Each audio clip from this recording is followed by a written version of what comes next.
Hello friends, कैसे हैं आप सब लोग। उम्मीद है खैरियत से होंगे और बहुत बढ़िया होंगे। अपनी लाइफ पहले की तरह एंजॉय कर रहे होंगे। तो welcome back to another new video. तो आ चुके हैं हम आप लोग के नई वीडियो लेके जी। वीडियो का टाइटल है Indian 30 invention that that change the change the world. World. तो ऐसी यार कौन सी 30 इजादात की है वो भी इंडियन है हाँ, तो कि यार वर्ल्ड में हमें तो आज चेंजिंग आ तक कोई चुकी नहीं है। पता और इन्फॉर्मेशन तो हमें बिल्कुल नहीं है। तो बिल्कुल। यार इस वीडियो में देखेंगे उससे पहले अपना तारुफ करवा देते हैं। मैं हूँ इकराम और खान मैं हूँ इस्लाम खान। तो आप लोग देख रहे हैं इकराम व्यू। जल्दी से चैनल को सब्सक्राइब कर और दे। वीडियो को लाइक किया करें, शेयर किया करें। हम आपके लिए ये वीडियोस बनाते हैं। तो लेट्स स्टार्ट। हेलो फ्रेंड्स, मैं हूं गौरव और कई साल पहले मैक्स म्यूलर नाम के एक महान पुरुष ने कहा था, if I were asked under what sky the human mind has most fully developed, some of its choicest gifts, has most deeply pondered on the greatest problems in life and has found solutions, I should point to India। सच में हमारा देश कितना लाजवाब है, इसका अंदाजा शायद हमें खुद भी नहीं है। इतिहास इस बात का सबूत है कि हमारा देश और हम हिंदुस्तानियों का इंटेलेक्ट यानी बुद्धिमत्ता कितनी सुप्रीम है। वेस्टर्नाइजेशन के जमाने में हम अक्सर ये भूल जाते हैं कि हमारे देश ने दुनिया को कई ऐसी चीजें तोहफे में दी है जिसके बिना आज हमारी दुनिया वैसी होती ही नहीं जैसे हम उसे जानते हैं। सो फ्रेंड्स, आज की मेरी वीडियो का मुद्दा यही है। मेरी वीडियो को देखने वाले हर हिंदुस्तानी को याद दिलाना कि उसका देश कितना महान है, ताकि आप एज एन इंडियन अपनी वैल्यू और अपनी कदर दुनिया में जान सको और कोई भी दूसरे देश का इंसान आपको कभी नीचा ना दिखा सके। So फ्रेंड्स, आज के वीडियो में मैं आपको बताऊंगा 14 ऐसे महान भारतीय आविष्कारों के बारे में जिसने ग्लोबल टेक्नोलॉजी और लाइफस्टाइल का नक्शा ही बदल दिया। तो without wasting any time, let's get started with our video titled 14 great inventions we should thank India for. Number 14, button. दिखावे के लिए हो या फंक्शनल हो, शर्ट पे बटन होना उतना ही जरूरी है निकाला जितना यार, आपकी याद खोपड़ी किया में आंख बड़ी होना। लेकिन क्या आप ये जानते हैं कि बटन का ओरिजिन असल में इंडिया में ही था? Yes my friends, this amazing utility was an Indian invention. आज से करीबन 50,000 साल पहले मोहनजोदारो में बटन्स का इस्तेमाल सर सजाने के लिए किया जाता था। धीरे धीरे इसी बटन का इस्तेमाल कपड़ों को फास्टन यानी बॉडी पर अच्छे से फिट करने के लिए किया जाने लगा। और फिर जब बाहरी सिविलाइजेशंस भारत आए, वे इस बटन के कॉन्सेप्ट को अपने साथ ले गए एंड आज बटन्स दुनिया की सबसे वर्सेटाइल और अप्रिशिएटेड फैशन ट्रेंड्स में से एक है। Number 13, shampoo. घने और स्वस्थ बाल चाहिए तो हफ्ते में कम से कम 2 बार शैम्पू से बाल धोना चाहिए। ये तो आजकल प्रदूषण भरी फेमस जगहों से चीजें हैं। वापस आने पे, बाल में जू पड़ जाने के बाद, घंटों बाहर खेलने के बाद या स्विमिंग पूल में गोते लगाने के बाद सबसे पहले आपको शैम्पू याद आता है। हम अपना शावर रूटीन बिना शैम्पू के इमेजिन ही नहीं कर सकते। मगर एक समय था जब शैम्पू एग्जिस्ट ही नहीं करता था एंड उस वक्त लोगों के बालों की कंडीशन की कल्पना मैं आप पर छोड़ देता हूँ। All I will say is the world should thank India for inventing shampoo, जिसका सबसे पहला इस्तेमाल 1762 में मुगल एम्पायर में हेड मसाज और क्लेंजिंग के लिए किया जाता था। नंबर 12, योगा। आज हाँ, जिसको योगा देखो, तो ये सुबह तो सबको सुबह पता योगा है। करते हुए ही दिखाई देता है एंड नॉट विदाउट रीजन। इसका योगा हमें दुनिया पता के था। सबसे ये हेल्थ के लिए काफी लोकप्रिय कहते हैं ना। एक्टिविटीज अच्छा। में से एक है और इसको शरीर ही नहीं बल्कि दिमाग की तंदुरुस्ती और शांति के लिए भी बहुत यूजफुल माना गया है। इनफैक्ट डॉक्टर्स खुद कई केसेस में अपने पेशेंट्स को योगा रेकमेंड करते हैं और दुनिया की टॉप सुपर मॉडल्स अपने शरीर को लचीला बनाए रखने के लिए योगा प्रैक्टिस करते हैं। And all these yogis have India to thank for, क्योंकि 5000 साल पहले योगा का जन्म हमारी जन्मभूमि में हुआ था। एंड जब नरेंद्र मोदी ने जून 21 को नेशनल योगा डे डिक्लेयर कर दिया तो ये दिन नेशनली ही नहीं बल्कि सच में जबरदस्त एक्सरसाइज है ये yoga. Number 11, wireless communication. Mobile. आप दिन भर जो गैजेट्स यूज करते हैं उन पर जरा नजर डालिए। Smartphone, Bluetooth, earphones, Bluetooth speakers, यार ये तो लैपटॉप, बहुत बड़ी ये सब चीज़ हम रोज आते यूज हैं। करते हैं ये कैसे ना। किया आप है? अपनी जेब में कंप्यूटर या टेलीफोन पहला लेकर फर्स्ट। तो नहीं घूमते एंड ये करना पॉसिबल भी नहीं है। आज हम सब वायरलेस कम्युनिकेशन को इतना एक्सटेंसिवली यूज करते हैं, बट क्या आप जानते हैं कि ये महान इन्वेंशन था किसका? No, it was not Guglielmo Marconi. It was an Indian scientist of the name Jagdish Chandra Bose. नाम हाँ सुना है फ्रेंड्स, ना? 1909 में मार्कोनी की डेमोन्स्ट्रेशन से कई साल पहले 1895 में बोस ने इलेक्ट्रोमैग्नेटिक वेव्स द्वारा वायरलेस कम्युनिकेशन का एक डेमोन्स्ट्रेशन पेश किया था। बस अपनी डिस्कवरी को पेटेंट नहीं किया, इसीलिए लोग मार्कोनी को 100 सालों तक क्रेडिट देते रहे हैं before they found out that Bose was actually the one who invented it. अच्छा। Number First 10, time। Natural fibres and clothing.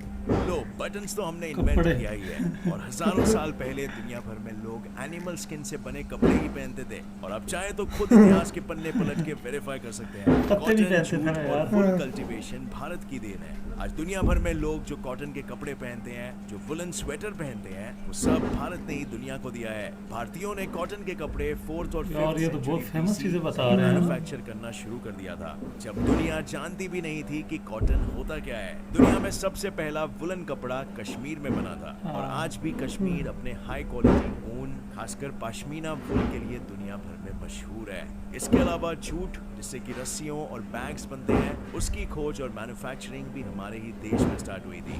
Number 9, sugar. जिस चीनी के बिना गाजर का हलवा, बूंदी के लड्डू, शुगर चॉकलेट तो आइसक्रीम, इंडिया में था, ये डोनट्स, मुझे शायद ब्लूबेरी लग रहा है, चीज कभी सुना है केक मैंने। और मीठे रसगुल्ले जैसी हेवनली चीजें एग्जिस्ट ही नहीं करती। उस चीनी का आविष्कार किसने किया? हमारे अपने प्यारे भारत ने। भारतीय दुनिया के सबसे पहले लोग थे जिन्होंने 350 AD में शुगर केन से चीनी बनाना शुरू किया, और आज जो टेबल शुगर दुनिया की हर किचन में पाया जाता है, वो इंडिया ने ही इन्वेंट किया। एंड चीनी के बिना हमारी जिंदगी बिल्कुल वैसी ही है जैसे बिना लेस का जूता। नंबर 8, USB यानी यूनिवर्सल USB। सीरियल बस। एक बहुत ही ज्यादा उम्दा इन्वेंशन है जो काम आता है फोन चार्ज करने में, आजकल तो एक ये डिवाइस से बहुत दूसरे ये डिवाइस तो में जरूरत होती है, इसके बगैर तो कुछ करने चलता ही में, नहीं और है। कंप्यूटर लैब एग्जाम में चीटिंग करने में। अच्छा, ये महान cheating आविष्कार करा। आज की डेट में दुनिया का सबसे वाइड इलेक्ट्रॉनिक डिवाइस है, एंड इसको इन्वेंट किया था आज से करीबन 30 साल पहले इंटेल में काम कर रहे एक सॉफ्टवेयर इंजीनियर अजय अजय भट्ट भट्ट। ने। वो आज भी हाँ जी, USB का सुना हुआ क्रेडिट है, खुद सुना नहीं है। लेते हैं, हाँ, और नाम कहते सुना। हैं कि ये उनकी पूरी टीम का जॉइंट एफर्ट था। बट उनकी टीम का हर इंसान यही कहता है कि he was the mastermind behind the USB। Number 7, fibre optics. आज फाइबर ऑप्टिक्स टेक्नोलॉजी ऑप्टिक्स दुनिया की सबसे एडवांस्ड और इंटरनेट के लिए यूज हो रही है। टेक्नोलॉजीज में से एक है। फाइबर ऑप्टिक्स के एप्लीकेशन साइंस और टेक्नोलॉजी की फील्ड में इतने ज्यादा है कि इसके इन्वेंशन ने हमारी टेक्नोलॉजी में एक रेवोल्यूशन लाकर रख दिया है। Telecommunications, remote sensing, spectroscopy, endoscopy, computer networking, जहां देखो फाइबर ऑप्टिक्स टेक्नोलॉजी मिलेगी।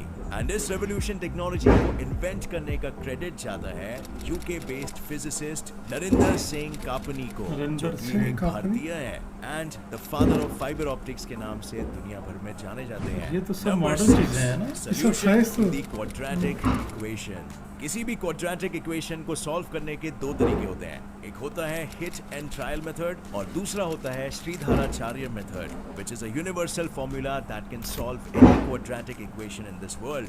अब इस फॉर्मूला के नाम से ही आपको पता चल गया होगा कि इसे एक भारतीय वैज्ञानिक ने ही फॉर्मुलेट किया है, एंड आज ये method universally quadratic equation solve करने के लिए यूज किया जाता है। सिर्फ क्वाड्रेटिक फॉर्मूला ही नहीं, बल्कि ट्रिग्नोमेट्रिक आइडेंटिटीज, कैलकुलस के फॉर्मूले, फिबोनाची सीरीज एंड और कई सारे रेवोल्यूशनरी मैथमेटिकल डिस्कवरीज का क्रेडिट आर्यभट्टा और श्रीधराचार्य जैसे भारतीयों को ही जाता है। Number 5, cataract surgery. Cataract surgery Why is आज भी it दुनिया की सबसे कॉम्प्लेक्स सर्जरीज में से एक है, हाँ। एंड दुनिया की सबसे पहली कैटरैक्ट सर्जरी परफॉर्म की गई थी 3rd सेंचुरी CE में सुश्रुता नाम के एक भारतीय सर्जन वो द्वारा। तो इन्होंने रही है, एक बहुत कर्व सूली की कैसे मदद से possible? आंख की लेंस को निकाल के सर्जरी परफॉर्म की थी, और इस कारनामे के बाद दुनिया भर से मशहूर सर्जन सुश्रुत के पास ये सर्जरी सीखने आने ओह। लगे। Number 4, plastic surgery. Plastic plastic surgery. Surgery एक ऐसी सर्जरी है जिसमें आप अपने नाक, कान, हाँ, आंख हाँ, या कुछ भी बदन के change कर किसी भी सकते हो। हिस्से के रूप या फिर रंग को चेंज कर सकते हो, and it was first done in India. अभी जिन सर्जन्स का जिक्र यार, मैंने ये भी पिछले इंडिया पॉइंट में में हुआ किया था, अच्छा, उन्होंने बहुत ही पहले 6th कभी सेंचुरी BC में प्लास्टिक सर्जरी को भी जन्म दिया था। इनफैक्ट उनके द्वारा लिखी गई एक किताब दी सुश्रुत संहिता, जिसमें इन्होंने नोज रिकंस्ट्रक्शन, स्किन ट्रांसप्लांट और राइनोप्लास्टी जैसे कई कॉम्प्लिकेटेड प्रोसीजर्स की टेक्निक्स का जिक्र किया था, और आज भी इन टेक्निक्स का इस्तेमाल वर्ल्ड वाइड किया जाता है। Number 3, toilet flush.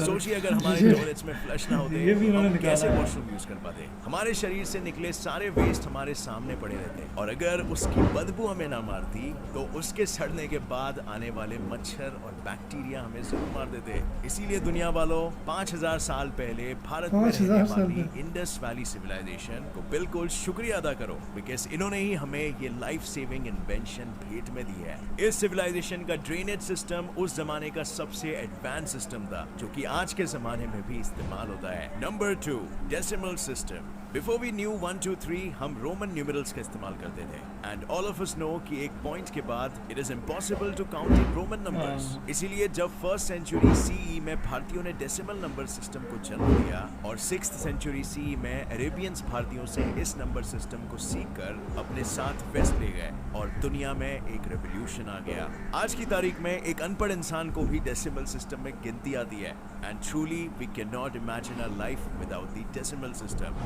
Number 1, the number 0। Bharat ने दुनिया को बहुत कुछ दिया है, लेकिन इनमें से एक चीज ऐसी है जिसकी हमारी जिंदगी में ना होने की हम कल्पना भी नहीं कर सकते हैं और वो है आर्यभट्टा का शून्य यानी द जीरो। ट्राई करिए, क्या आप इमेजिन कर सकते हैं कि अगर जीरो नहीं होता तो क्या होता? Let me help you. अगर जीरो नहीं होता तो सोचने वाली बात है वन के। अगर जीरो नहीं होता तो बाइनरी कोडिंग नहीं होती और बाइनरी कोडिंग नहीं होता तो कंप्यूटर भी नहीं होता और कंप्यूटर नहीं होता तो आपके पास ना स्मार्टफोन होता, ना लैपटॉप, ना वॉकमैन और आप ये वीडियो भी नहीं देख रहे होते और मैं शायद यूट्यूबिंग के बजाय खेती बाड़ी कर रहा होता और भी बहुत कुछ ना होता हमारे पास अगर जीरो ना होता तो। But I will leave that to your imagination and without any doubt Aryabhatta द्वारा दिए गए दुनिया को ये शून्य भारत का दुनिया को सबसे कीमती गिफ्ट और सबसे वैल्यूएबल कंट्रीब्यूशन। वेस्टर्न देशों ने हमें बहुत कुछ दिया है और हमारे स्टैंडर्ड ऑफ लिविंग को पूरी तरह से बदल दिया है, लेकिन वेस्टर्नाइजेशन की दौड़ में अपने देश की महानता मत भूलिए फ्रेंड्स। सिर्फ अतीत में ही नहीं बल्कि आज भी हिंदुस्तानी ने हर फील्ड में अपनी बुद्धिमत्ता और अपनी काबिलियत का प्रदर्शन करने में कोई कसर नहीं छोड़ी है। हमारी जन्मभूमि की मिट्टी जितनी पावन है उतनी कहीं और नहीं है और हमारे देश के लोग जितने काबिल और जितने अक्लमंद है उतने कहीं और नहीं है। सबसे प्यारा, सबसे निराला भारत देश हमारा है और ये बात आप हमेशा याद रखना। तो यार अगर देखा जाए तो यार ऐसी ऐसी चीज़ें हैं जो आजकल के दौर में बहुत यूज़ हो रही हैं, बहुत ज़्यादा फेमस हैं और वो जो है इंडिया से निकली हुई हैं, तो काफ़ी हैरानी वाली बात है हमारे फर्स्ट टाइम सुना है भाई। हमें तो पहले इसकी बिल्कुल इन्फॉर्मेशन नहीं थी, बिल्कुल जीरो भी नहीं थी। और शुगर का मुझे पता था, शुगर जो था उसका पता था कि यार वो मैंने एक वीडियो में पिछले दिनों देखा था, बल्कि हमने रिएक्शन दिया था ना उस वीडियो में, शायद बताया था कि शुगर जो है वो इंडिया में इस तरह आई है। तो उसके अलावा हमें बाकी जो 13 और चीज़ें थी उनका हमें बिल्कुल नहीं पता। खास सब चीज़ें अभी की नहीं है, बहुत पुरानी है। हाँ, ये तकरीबन 5000 साल पहले, 7000 साल पहले इतनी पुरानी है। उसके अलावा आप देखिए मसलन साइंस जितना भी वो इंडिया में से निकला, अभी तो अंग्रेजों ने काफ़ी हद तक काम किया उसके ऊपर, तो सब चीज़ें वो ले गए अपना, उन्होंने कहा हमने किया। वो मतलब चीज़ें यहाँ से इजाद तो इधर से हुई हैं, लेकिन जो अंग्रेजों ने है ना उसको मतलब एक नए तरीके से अपडेट किया हुआ है, तो वो इस तरह लगता है कि अब यार ये हम लोग की इजाद ही नहीं है, ये कहीं वेस्टर्न से आई, हमें ऐसा लगता है। लेकिन ऐसा रियल में जो है ना हम लोग जो है ना एशिया के लोग काफ़ी टैलेंटेड लोग हैं यार, क्योंकि यहाँ से ये चीज़ें याद हो गई है। कपड़े जो हैं वो देख लो, बटन देख लो, और क्या था इसके अलावा सर्जरी की थी, आँख की प्लास्टिक सर्जरी भी हुई थी, आँख की सर्जरी भी हुई थी और ऐसी सी मतलब इतनी फेमस चीज़ें, वो फाइबर ऑप्टिकल की जो मतलब वो वायर निकली है, जो मोबाइल फोन जो वो सारी हैं। और तो छोड़ो यार, जीरो जो है जीरो ऐसा, तो वो जीरो का तो वैसे हमारी लाइफ में बड़ा किरदार होता है। तो जीरो भी जो है इंडिया में की कोई वैल्यू नहीं है। हाँ, किसी के साथ टच हुआ तो उसकी ऊपर पहुंचाता है, उसकी वैल्यू बहुत ज़्यादा हो जाती है यार। तो इसी तरह के यार बहुत सारी चीज़ें जो इंडिया से ईजाद हुई और काफ़ी इंडियंस को प्राउड होगा इन चीज़ों का। मुझे लगता है तकरीबन सारे इंडियंस को पता होगा इन चीज़ों के बारे में। हो सकता है कि बिल्कुल जो है ना, हाँ हो सकता है कि नहीं भी पता, जिनको नहीं पता चलो हमारे रिएक्शन के थ्रू उनको ज़रूर पता लगेगा यार कि कौन सी मतलब 13 ऐसी चीज़ें थी जो इंडिया से ईजाद हुई थी। और ये वैसे मेरे ख्याल से काफ़ी पुरानी, जब इंडिया पाकिस्तान पूरा बरसगीर एक होता था, एक ही था तभी, तो चाइना भी अलग नहीं मुल्क था एक, मतलब पूरा एक बरसगीर एक ही था। बांग्लादेश हो गया, श्रीलंका, ये सब जो है ना हाँ, तो इसका मतलब है कि यहीं से हम लोगों ने मिल मिला के जो ना बिल्कुल। तो यार वैसे कपड़ा जो है ना वो पाकिस्तान का बहुत फेमस है, बहुत ज़्यादा। इंडिया का भी बहुत फेमस है, पाकिस्तान की जो सबसे ज़्यादा एक्सपोर्ट है पाकिस्तान को सिर्फ कपड़े की है पाकिस्तान में। तो इस तरह मतलब कि पुराने लोग थे ना, तो ये विरासत में ये चीज़ें हमें मिली हुई हैं, तो जो आगे चल रही हैं अभी। हमें एक और काम करना चाहिए इन चीज़ों के ऊपर ना। बिल्कुल। तो यार इस तरह की मतलब वैसे तो कहते हैं ज़रूरत ईजाद की माँ है, लेकिन ये ज़रूरत के मुताबिक ही चीज़ें निकली होंगी। और आज के दौर में भी काफ़ी मतलब कि इंडिया के लोग बड़े टैलेंटेड है, पाकिस्तानी बड़े टैलेंटेड है। किस तरह की और चीज़ें कुछ आनी चाहिए, लेकिन अभी जो यूज़ हो रही हैं सारी चीज़ें, ये इतनी फेमस चीज़ें हैं ना कि जिस तरह मतलब ये हो गया वो USB केबल हो गई, तो वो इतनी ज़्यादा आज के दौर में इतनी ज़रूरी हो गई ना कि आपको मोबाइल चार्ज नहीं होगा उससे, लेकिन इसका सब क्रेडिट डेटा कनेक्ट नहीं हो सकता। लेकिन इसका जो सब क्रेडिट जो है ना वो अंग्रेज लेके जा रहे हैं भाई। हाँ ये बात है कि या चाइना लेके जा रहा है या अंग्रेज लेके जा रहा है, मतलब इजाद तो इंडिया से हुई है, लेकिन उसको मतलब और नए नए तरीके से बना के एक ही चीज़ को ना अपडेट मतलब, नहीं कर पाए उसके ना। हाँ तो वो काम नहीं उसी की कॉपीज बना के उसको अपडेट करके, तो वो एक किस्म को लगता है कि यार उनकी इजाद। बिल्कुल, और ये हमारी नालायकी है इस जनरेशन की। लोगों ने काम किया, हम लोगों को भी चाहिए। और हम लोग जो है यार सिर्फ इम्पोर्ट पर लगे हुए, एक्सपोर्ट इतना कुछ करते नहीं है। और तभी हमारी कंट्री चाइना को देखें एक्सपोर्ट कर कर पूरी दुनिया को चाइना एक्सपोर्ट कर रहा है यार, उनकी इकोनॉमी कहाँ पहुँच गई, और वो आज अमेरिका से भी आगे है। तो इस तरह की चीज़ें यार हमें उसी को अपडेट करना चाहिए, अपनी चीज़ों को भूलना नहीं चाहिए, और इसी को जो है आगे लेके चलना। इसी में से बहुत सारी साइंस और निकलती है।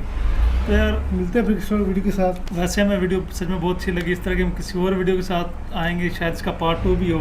तो मिलते हैं फिर किसी और अच्छी वीडियो के साथ, तब तक के लिए खुदा हाफिज़। हमारे चैनल को सब्सक्राइब करें और वीडियो को लाइक करें, शेयर भी क्या करें। खुदा हाफिज़।